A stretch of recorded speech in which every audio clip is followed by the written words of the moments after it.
Hello friends, आधार Vishnu education में आपका स्वागत है। आज कक्षा 12 गणित सेकेंड पार्ट समाकलन शुरू करने जा रहे हैं। आइए देखते हैं समाकलन के बारे में जाने पहले बेसिक चीज़, उसके बाद हम एक्सरसाइज को भी हल कराएंगे। तो सबसे पहले समाकलन को इंग्लिश में इंटीग्रेशन कहते हैं। और ये होता क्या है, तो किसी फलन की अवकलन की प्रतिलोमी जो विधि होगी उस फलन का समाकलन कहते हैं। तो सबसे पहले कोई भी फंक्शन होगा, यदि वह अवकलन की किसका है तो अवकलन का जो प्रतिलोम होगा यानी इन्वर्स वाला, उसी को हम उस फलन का समाकलन कहते हैं। अब अवकलन में दिए हुए फलन का अवकलन गुणांक ज्ञात किया जाता है। यानी अब यहाँ पे अवकलन और समाकलन में कुछ अंतर भी होते हैं, उनको जान लेते हैं कि अवकलन में दिए हुए फलन का अवकल गुणांक ज्ञात किया जाता है, जबकि समाकलन में उन फलनों को ज्ञात किया जाता है जिसका अवकल गुणांक दिया हुआ फलन है। यानी समाकल में हम उसी को ज्ञात करते हैं कि जिसका अवकल गुणांक दिया हुआ जो फंक्शन के रूप का होता है। अब इसमें समाकलन में आप जानते होंगे कि एक चिन्ह होता है, जो चिन्ह इस टाइप का होता है। तो यहाँ पे एक हेडिंग है कि समाकल चिन्ह यानी इंटीग्रल साइन। तो चिन्ह यस समाकल चिन्ह कहलाता है। यह अंग्रेजी यस का बिगड़ा हुआ रूप है। यानी जो समाकलन का ये जो चिन्ह है ना, यही समाकलन का चिन्ह होता है, लेकिन यह यस का बिगड़ा हुआ रूप है। तो यहाँ पे लिखा गया है कि यह अंग्रेजी यस का बिगड़ा हुआ रूप है। इस चिन्ह की अलग से कोई अर्थ नहीं होते, अपितु जिस फलन का समाकलन किया जाए उससे पहले चिन्ह लगाते हैं। यानी जिस फलन का हमें समाकलन ज्ञात करना होता है उसके पहले यह चिन्ह लगा लेते हैं। हालांकि इसका कोई विशेष अर्थ अलग से नहीं होता है, लेकिन यहाँ पे समाकलन के लिए यह जो एस का बिगड़ा हुआ रूप है हम उसी को यूज करते हैं। अब आइए इससे संबंधित कुछ महत्वपूर्ण सूत्र हैं, इसको भी देख लिया जाए। तो यहाँ पे महत्वपूर्ण सूत्र में सबसे जो पहला है वह देखिए कि समाकलन में x के पावर n dx ये क्या होता है, तो x के power n plus 1 by n plus 1 और प्लस c होता है। क्योंकि दोस्तों यहाँ पे c होता क्या है, तो c आप जानते हैं कि कोई स्वेच्छ अचर राशि है जो स्वेच्छ नियतांक के तौर पे प्रयुक्त की जाती है। तो यह c जो है कांस्टेंट है और स्वेच्छ अचर राशि है, और इसका मान कुछ भी हो सकता है, इसका कोई फिक्सेबल नहीं होता है, इसका मान कुछ भी हो सकता है। लेकिन यहाँ पे जब हम इसको यूज करते हैं x के सापेक्ष c के रूप में, तो यह अनिश्चित समाकलन के लिए यूज करते हैं। और उसका अनिश्चित समाकलन का जो मीनिंग है वह स्वेच्छ अचर जोड़ने से उसका कोई अनिश्चित समाकल ज्ञात किया जा सकता है। लेकिन समाकल में अचर पद को यहाँ पे लिया नहीं जाता है अनिश्चित समाकलन के रूप में, बस उनके साथ अचर का होना उसमें निहित माना जाता है, बस इतना ही इसका तर्क होता है। तो c यहाँ पे स्वेच्छ अचर राशि होती है, और जब अचर राशि होती है तो आप जानते ही हैं कि वो फिक्सेबल ही होता है। अब देखिए यहाँ पे x के पावर n dx इसका जो समाकलन होगा तो x के power n plus 1 by n plus 1 plus c होता है। जबकि यही जब हम इसको अवकलन यानी d dx, जैसे इस टाइप का d dx यदि x के पावर n हो तो इसका यानी अवकलन के केस में n x पे n माइनस 1 यूज होता है। लेकिन यहाँ पे हम समाकलन पढ़ रहे हैं तो यहाँ पे यह फार्मूला x के power n plus 1 by n plus 1 और प्लस c हो जाएगा। यही जब 1 बाई x dx होगा तो log वैसी मॉड में x प्लस c हो जाएगा। e के पावर x dx का होगा तो e के पावर x प्लस c होगा, और a के पावर x dx का होगा तो a के पावर x इंटू 1 अपान लॉग ई वैसे प्लस c होता है। यहाँ पे उसको ax अपान लॉग ई ये प्लस c भी लिखा जाता है। अब यहाँ पे बहुत सारे फार्मूले हैं, वो भी देख सकते हैं। ऐसे ही साइन एक्स का समाकलन के रूप का जब करते हैं तो माइनस कॉस एक्स होता है। लेकिन एक अंतर आप जानिए कि जो यहाँ पे साइन एक्स का हम इसका यूज करते हैं यहाँ पे यानी कॉस एक्स प्लस सी के रूप का, लेकिन जब यही अवकलन में चलेंगे तो साइन एक्स का बस कॉस एक्स हो जाएगा। यानी D D x sine x जब यूज करेंगे तो वह कॉस एक्स होता है। यानी अवकलन का ठीक यहाँ पे इनवर्स है यानी प्रतिलोम का है। फिर वैसे ही cos x का समाकलन में sin x होता है, sec स्क्वायर एक्स का tan x प्लस सी, फिर cosec स्क्वायर एक्स का minus cot x plus C, फिर वैसे ही sec x tan x का तो sec x प्लस सी, cosec x cot x का डी एक्स के साथ, तो माइनस कोसेक एक्स प्लस सी, यह इसका होता है। वैसे ही यहाँ पे भी है कि कॉट एक्स डी एक्स यानी लॉग मॉड में साइन एक्स प्लस सी, फिर टैन एक्स का तो minus log cos X plus C, cos X से भी मॉड में रहेगा। ऐसे ही यहाँ पे यह सब फार्मूले दिए गए हैं।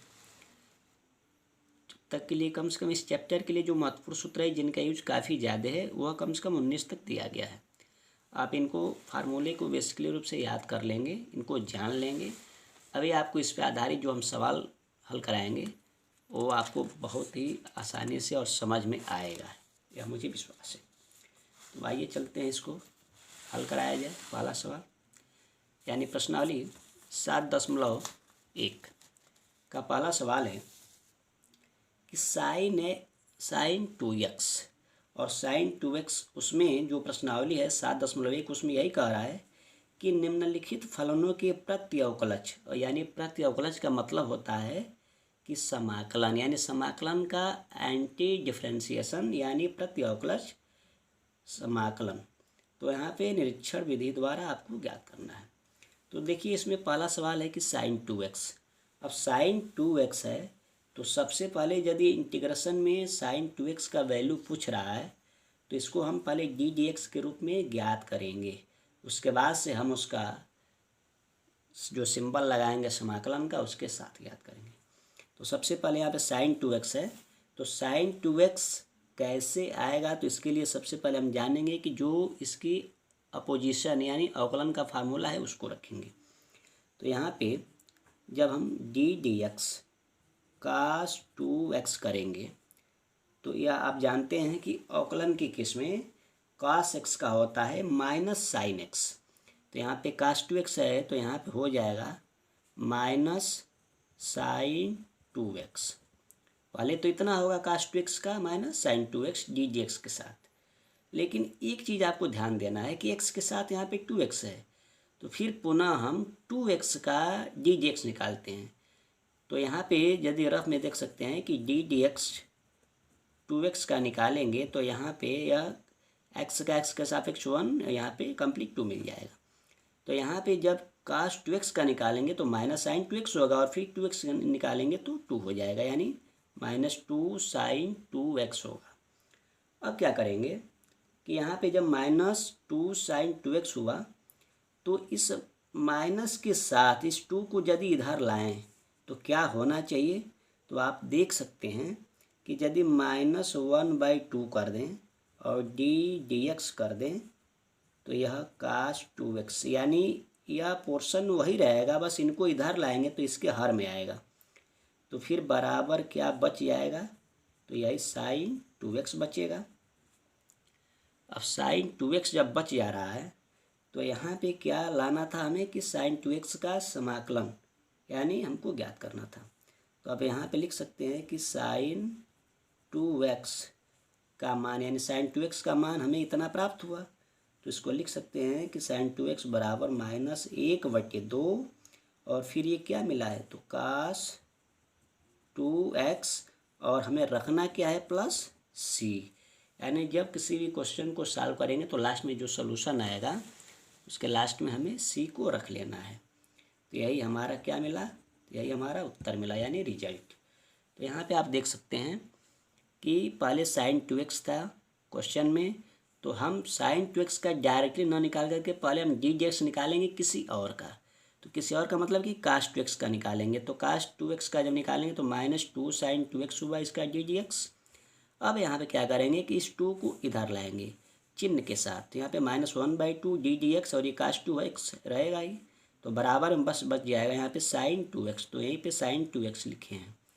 अब यहाँ पे साइन 2x का यहाँ पे मान पूछ रहा है तो इंटीग्रेशन का सिंबल लगा करके साइन 2x बराबर ये जितना वैल्यू है उसको रखते हैं। तो माइनस 1/2 फिर cos 2x और प्लस c। अब यहाँ पे डी डी एक्स रखने की कोई विशेष आवश्यकता नहीं है। तो यह एक रिजल्ट मिल गया। अब ऐसे ही आप देख सकते हैं इस क्वेश्चन को भी। अब इसमें क्या है कि cos 3x है, तो cos 3x में देखिए क्या दिया है क्वेश्चन नंबर 2 में कि cos 3x। तो सबसे पहले हम cos 3x का नहीं निकालेंगे, हम यहाँ पे निकालेंगे। जैसे सपोज कीजिए कि वी नो दैट यानी हम जानते हैं तो यहाँ पे निकालेंगे कि d/dx साइन 3x।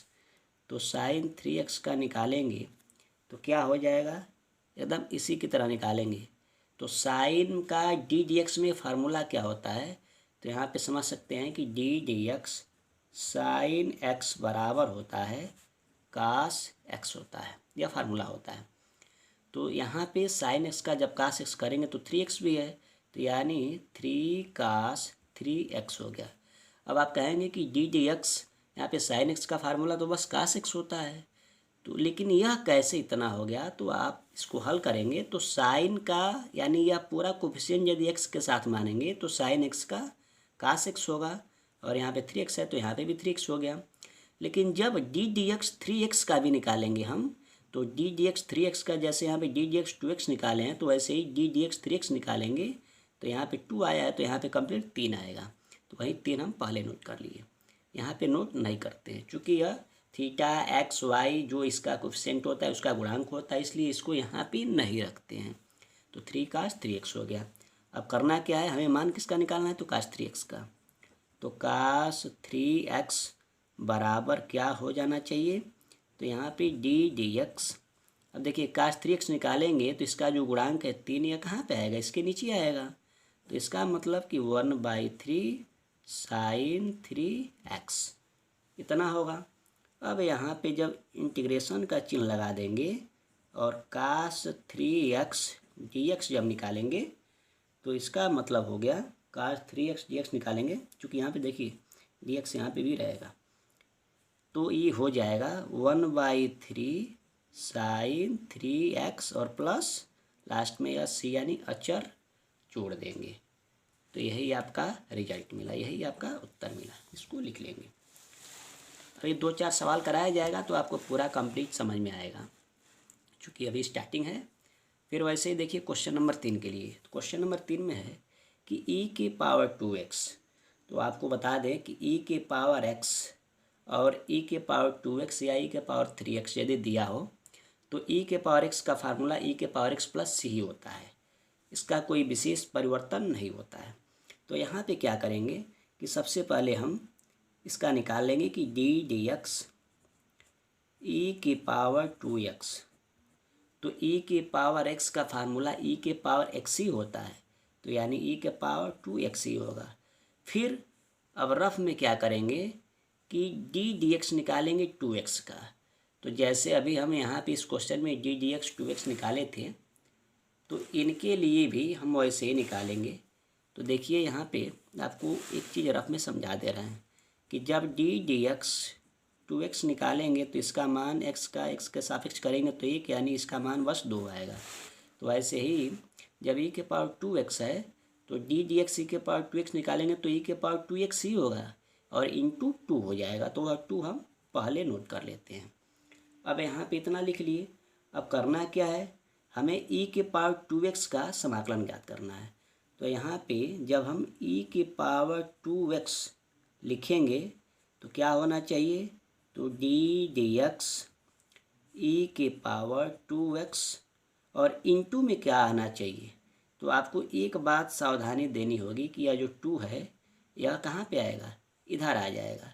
तो जब इधर आएगा तो यह 1/2 हो जाएगा, क्या होगा 1/2, यानी इसके हर में आएगा। जब यह अंश में है जब इधर लाएंगे तो इसके हर में आ जाएगा।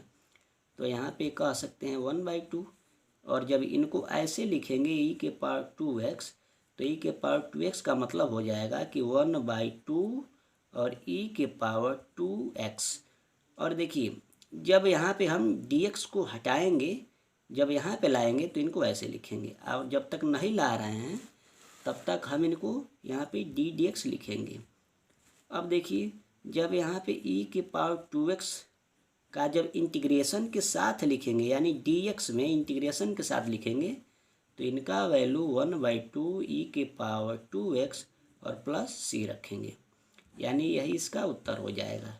या तो आपका रफ वर्क है, यानी देखिए इसको हमने हल क्या किया कि e के पावर 2x, तो पहले d/dx निकालेंगे e के पावर 2x का, तो इसका मान आया 2e के पावर 2x। फिर जब हम e के पावर 2x का मान निकालेंगे तो यह जो 2 होगा वह इसके नीचे आएगा, तो d/2x इंटू 1/2, इस 1/2 को सिस्टमेटिक रूप से हम रख लिए, तो d/2 बाहर करके कोष्टक में 1/2 अब यहाँ पे जब समाकलन का चिन्ह लगाएंगे तो e⁻2x और d/2 यहाँ पे होगा, तो बराबर मिल जाएगा 1/2 और ये लास्ट में प्लस c। ये भी इसका रिजल्ट हो गया। अब करना क्या है, अब आइए चौथे क्वेश्चन को हल करते हैं। तो चौथे क्वेश्चन को देखिए, यहाँ पे करना क्या है, तो इसके लिए हमने एक फार्मूला लिखा अभी जस्ट। जैसे आप जानते हैं कि अवकलन के केस में x के पावर n का जो फार्मूला होता है वह nx पे n माइनस 1 होता है। क्या होता है, nx पे n माइनस 1। तो यहाँ पे इसका भी हम क्या निकालेंगे, तो d/dx और यहाँ पे ax प्लस b। अब यहाँ पे आप सोचिए कि हम यह 2 पावर का ही निकालें कि यहाँ पे कुछ और रखें। तो जैसे पीछे इधर या इसके ऊपर पहला और दूसरा जो भी क्वेश्चन हल कराया गया उसको आपने देखा कि यदि sin 2x का निकालना था तो हमने cos 2x का d/dx निकाला। वैसे ही अभी ऊपर वाले क्वेश्चन में जब cos 3x का निकालना था तो हमने d/dx sin 3x निकाला। तो वैसे ही इसमें क्या करेंगे कि d/dx x प्लस b की पावर यहाँ पे 2 दिया हुआ है, तो यहाँ पे हम 3 करके निकालेंगे। अब क्यों निकालेंगे इसका लॉजिक आपको समझा दे रहे हैं। अब देखिए, जब हम एक फार्मूला जानते हैं, चूँकि यहाँ पे यही पे फार्मूला समझा दे रहे हैं कि x के पावर n का हम जब d/dx निकालते हैं तो यह nx पे n माइनस 1 होता है, यानी यह घात जो होता है बेस में यानी आता है आधार में, और x और इस n में से -1 हो जाता है, यह फार्मूला होता है। तो वैसे ही क्या करेंगे कि जब ax प्लस b के पावर 3 करेंगे तो ax प्लस b के पावर 3 करने का मतलब हो जाएगा कि 3 बेस में आ जाएगा, यानी 3। फिर अब ax प्लस b में इसका d/dx करेंगे तो यह 0 हो जाएगा, और ax का d/dx करेंगे तो यहाँ से a मिल जाएगा। तो यहाँ पे 3a और कोष्टक में ax प्लस b, और फिर फार्मूला में देखिए n माइनस 1 होता है, तो यानी 3 में सीक निकला तो यहाँ पे क्या मिल जाएगा, 2 मिल जाएगा। तो यहाँ पे 2 मिल गया। अब करना क्या है, तो हमें ax प्लस b का समाकल ज्ञात करना है। तो यहाँ पे जब हम ax प्लस b लिखेंगे और यहाँ पे स्क्वायर कर देंगे तो ये हो जाएगा d/dx, और क्या मिल जाएगा, तो यह देखिए यह जो 3e होगा यह कहाँ आएगा, इसके नीचे आएगा, यानी हर में आ जाएगा।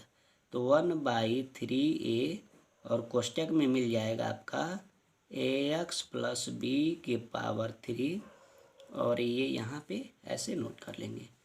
अब देखिए, जब हम इसका समाकलन चिन्ह के साथ रखेंगे तो क्या मिलेगा, तो यहाँ पे ax प्लस b का स्क्वायर यानी dx बराबर, अब यह 1/3a, फिर कोष्टक में ax प्लस b के पावर q, और लास्ट में जब रिजल्ट लिखते हैं तो इसका क्या लिखते हैं, c, यानी स्वेच्छ जो अचर होता है इसको नोट कर देते हैं।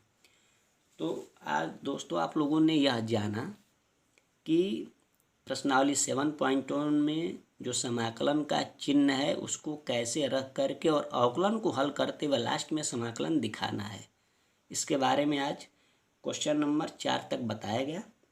ऐसे ही आपको 2-2, 4-4 करके सवाल आपको बताते रहेंगे। आज पहला दिन है, तो कम से कम हमें उम्मीद है पूरी तरह से कि यह एक्सरसाइज 7.1 का 4 सवाल आपको समझ में आ गया होगा। और आपको सबसे पहले करना क्या है कि यह सवाल समझने से पहले या जो बेसिकली फार्मूला है, इन फार्मूला को आपको याद करना है और समझना है कि कैसे यह फार्मूला आ रहा है। फिर वैसे ही इधर भी जो फार्मूला हम नोट किए हैं यह आपको समझना है। जब टोटल फार्मूला आप जान जाएंगे तो बस इसके पीछे आप जब जाएंगे तो एक अवकलन भी है, तो अवकलन में ठीक जानेंगे तो उसका रिवर्स इसको करेंगे, और इसको जब जानेंगे तो इसका रिवर्स उसको कर देंगे। तो यह कोई बहुत ज़्यादा कठिन नहीं है। समाकलन बहुत ही अच्छा और बहुत ही इंटरेस्टिंग अध्याय है, चैप्टर है। और यहाँ पे एक एक करके सवाल जो है वह एक्स के रूप में दिया हुआ है, इसको ऐसे ही आप हल करेंगे। कोई ज़्यादा कठिनाई की बात होगी तो आप हमारे कमेंट बॉक्स में ज़रूर बताएंगे, इसको हम और सूक्ष्म विधि से हल करने का प्रयास करके और आपको बताएंगे। तो बस आज के लिए इतना ही, धन्यवाद।